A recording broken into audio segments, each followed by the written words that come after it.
Bonjour. Bonjour mon jeune frère. Voilà. Avant de te parler de rap, je voulais revenir un peu parce que tu viens de créer une marque de vêtements là, Oui, justement où on voit un peu justement la combinaison, les suites, les parkas, tout ça, tout. Il y a vraiment.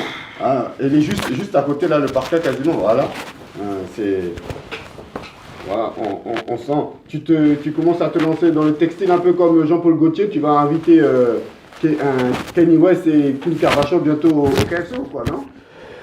bon mon frère, j'ai toujours lancé des marques de vêtements. Malheureusement, je n'ai pas la puissance financière pour bien les distribuer. Et comme je suis un peu blacklisté, je suis noir et je suis blacklisté, c'est tout à fait logique, j'ai beaucoup de bâtons dans les roues, ce qui est très bien parce qu'un combattant, il a besoin d'avoir des obstacles dans les épreuves pour s'émanciper, s'illuminer et s'élever. Joe, tu viens de dire quand même une chose assez importante. Ouais. Tu es blacklisté. Ouais. Je suis blacklisté. Tu es vraiment blacklisté? Si je n'étais pas blacklisté, je serais à Canal+, à la place de Mouloud.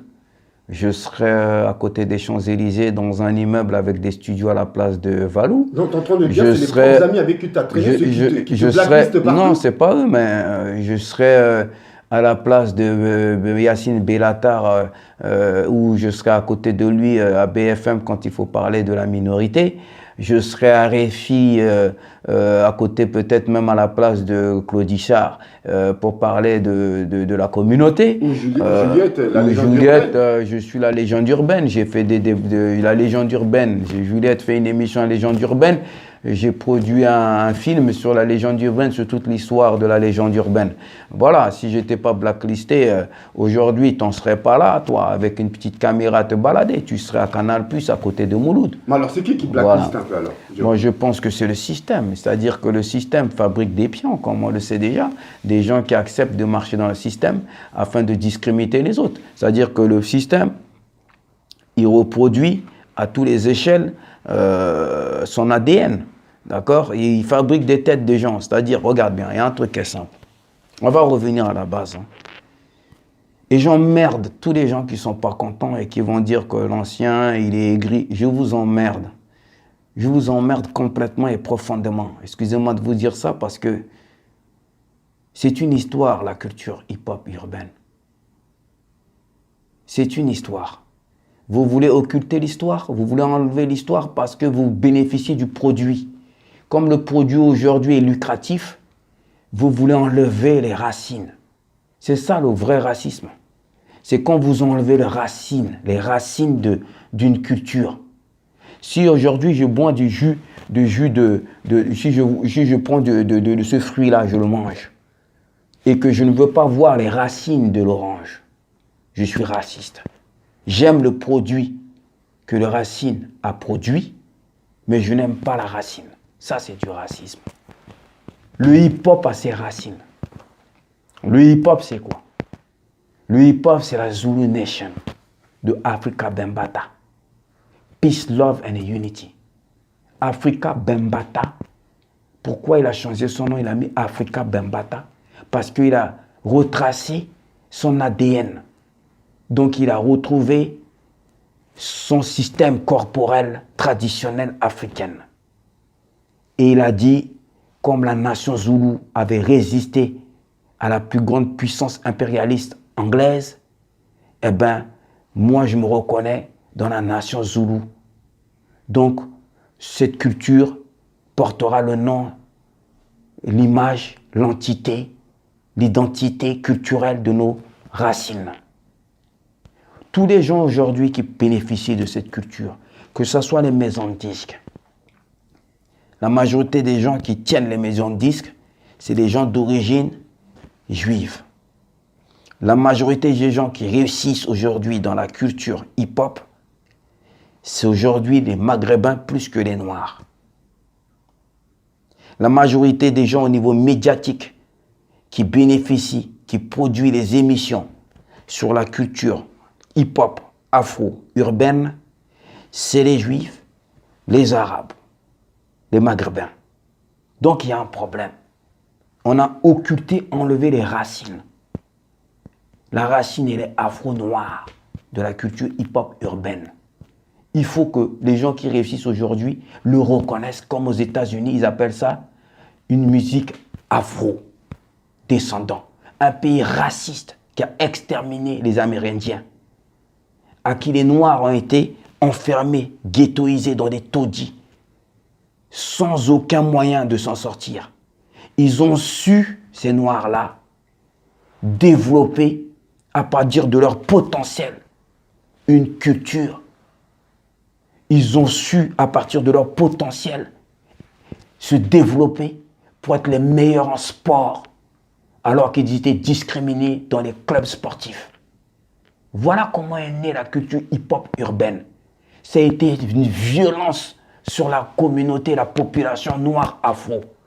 Et la population noire afro, dans sa souffrance, s'est sentie illuminée à travers cette tradition, son ADN africaine. Cette culture a atterri en France. Nous étions des enfants adolescents. Nous étions dans la perdition perdue entre l'Afrique, les traditions africaines, les traditions occidentales. Il nous fallait quelque chose pour nous identifier. Dans notre souffrance, dans notre ghetto, dans la discrimination, le racisme, la négrophobie qu'on subissait. On a vu que nos semblables s'en sortaient et s'émancipaient, étaient heureux dans cette tradition culturelle qui est l'afro-hip-hop. On a adopté ça. Toutes les cités, tout le système politique a discriminé cette culture. Cette culture était regardée comme exactement aujourd'hui l'islam est regardé. C'est-à-dire que tous ceux qui pratiquaient cette culture, le noir qui pratiquait cette culture de Zulu Nation, hip-hop et danse, d'abord la danse, c'était le noir, l'afro, qui était discriminé dans les quartiers. Parce que nos frères maghrébins, les anciens, avaient adopté, par la force des choses, la culture funk, jazz. Mais ils n'étaient pas préparés à cette nouvelle culture de libération, de l'émancipation directe, de l'expression directe de l'afro-noir. Du coup, on était discriminés. On se battait contre nos frères maghrébins. Ils ne nous aimaient pas. Ils disaient c'est des Zoulous. Ils n'aimaient pas notre culture. On s'est battu. On a réussi à les convaincre. Et le peu qui a été convaincu ont intégré la culture afro-hip-hop. Et après, avec eux, on s'est battu contre les autres encore. Les Blancs, ils détestaient.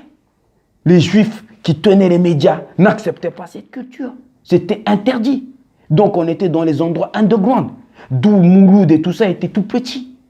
Quand il fallait amener des stars qui pratiquaient cette culture, les gens qui étaient plus ou moins connus, ce jeune, il faisait appel à des anciens comme moi. Et moi, c'est moi qui lui amenais dans sa radio underground les artistes connus. Après, on s'est battu pour avoir des émissions de radio. Ça a été violent. Une fois qu'on a eu ces émissions de radio, ces enfants, les Yacine Bellatar, les personnalités aujourd'hui comme Valou, qui est sur les Champs-Élysées, ils ont bénéficié de notre lutte. Ils ont vu notre lutte. Pourquoi il n'y a pas de Noirs, précurseurs, afro, dont la culture identitaire, culturelle est née de son ADN, de ses traditions, et sur les grands médias, et sur les Andes? Pourquoi il n'y a pas Sofiane? Aujourd'hui, on me dit Sofiane est amoureux du rap. C'est comme si on dit je suis amoureux je suis maghrébin, je suis amoureux d'une fille noire. Mais si j'aime cette fille noire sous la forme qu'elle dégage et sous le coup de foudre, mais j'occulte ses racines traditionnelles, c'est-à-dire les profondeurs de ce qu'elle est. Parce que la constitution d'un être humain, c'est une base de données. C'est le central, c'est l'unité centrale d'un ordinateur. Il y a tous les stigmates de son passé. Il y a tout le traumatisme de son passé. Si j'aime une personne, je ne peux pas occulter son passé. Je ne peux pas enlever son passé et rester que sur la forme de ce qu'il produit.